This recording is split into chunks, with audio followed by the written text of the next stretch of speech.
अच्छा, आप जो है हाई कोर्ट साहब की सज़ा कम होने के बाद जो है अब आप चुनावी राजनीति में रहेंगे, चुनाव लड़ सकते हैं। तो आगे जो है सिल्ली से आप सुदेश महतो को टक्कर देते हुए नजर आएंगे उनके? जी बिल्कुल सर, हम लोग चुनाव लड़ेंगे और आने वाले दिनों में ये जनता तय करेगी, क्योंकि हम लोग हमेशा ही भ्रष्टाचार के खिलाफ लड़े हैं। यहाँ के अस्तित्व जो हमारे झारखंडी है उसके अस्तित्व की लड़ाई के लिए लड़े हैं। जी अंदर में भी बेहतर फील ही कर रहे थे, क्योंकि हमें जिस केसेस को उलझाकर हमें जेल भेजा गया था उसमें हम गर्व की अनुभूति कर रहे थे। लेकिन आज जब हम बाहर आए हैं तो और हम पुरजोर ताकत के साथ लड़ेंगे और लोगों के साथ जो हमारा जुड़ाव है वो और प्रगाढ़ होगा। इसे सोच के साथ हम आज बाहर आए हैं और निश्चित तौर पर हम लोग इस झारखंड प्रदेश के लिए, इसके उत्थान के लिए, हमारे झारखंडियों के लिए, खतियानियों की आवाज़ को हम लोग हमेशा बुलंद करेंगे और संघर्ष का रास्ता जो हमारा है उस रास्ते में हम आगे बढ़ेंगे। आपके जेल जाने के बाद कहीं ना वो झारखंड के जो मुद्दे थे वो पीछे छूट गए हैं और लोग अपनी अपनी राजनीति कर रहे हैं। जैसे गीता सिंह थी, वो वापस फिर से कांग्रेस में चली गई हैं। झारखंडी हितों की बात करके वो कांग्रेस छोड़ी थी। अमित महतो अब जेल से बाहर आए हैं, झारखंडी हितों की लड़ाई लड़ेंगे या फिर आप वापस जेएमएम में जाएंगे? बिल्कुल सर, हमारी लड़ाई जारी रहेगी, निरंतर जारी रहेगी जब तक हम मर नहीं जाते हैं।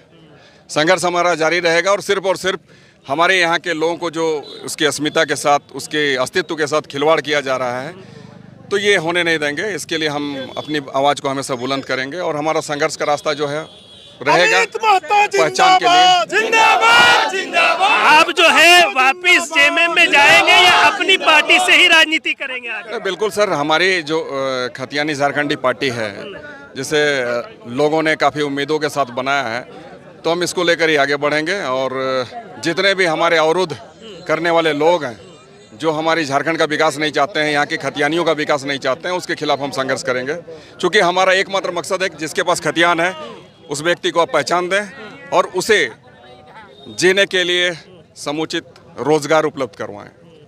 खतियान के आधार पर ही रोजगार सुनिश्चित कराएं, बस यही सर। लेकिन मुख्यमंत्री तो बोल रहे हैं कि हम झारखंडियों के लिए नौकरी दे रहे हैं, झारखंडी के लोगों को ही नौकरी दे रहे हैं, यहाँ के लिए नीति बना रहे हैं। आप जो है उन्हीं का खिलाफ विरोध कर रहे हैं, उन्हीं का विरोध। सर आपको नहीं लगता है कि मुख्यमंत्री कब क्या कहते हैं क्या नहीं कहते हैं? वो आपने देखा होगा सदन में उन्होंने कैसे कहा कि 1932 के आधार पर यदि हम, या खतियान के आधार पर यदि हम यहाँ पर इस राज्य में नियोजन नीति बना दें तो मामला कोर्ट में फंसेगा। ये तो मुख्यमंत्री का वक्तव्य है, तो उनके वक्तव्य मायने नहीं रखते सर। अब आप बता दीजिए कि अब तक इन्होंने कितने लोगों को यहाँ पर रोजगार क्षेत्र से जोड़ा है। हमेशा ये 60-40 वाली पॉलिसी, इस तरह की पॉलिसी नहीं बननी चाहिए सर। ये दुखद है, तकलीफदेह है और इसकी हम निंदा करते हैं मुख्यमंत्री जी की कार्यशैली की। अच्छा, आप जो है हाई कोर्ट साहब की सज़ा कम होने के बाद जो है अब आप चुनावी राजनीति में रहेंगे, चुनाव लड़ सकते हैं। तो आगे जो है सिल्ली से आप सुदेश महतो को टक्कर देते हुए नजर आएंगे उनके?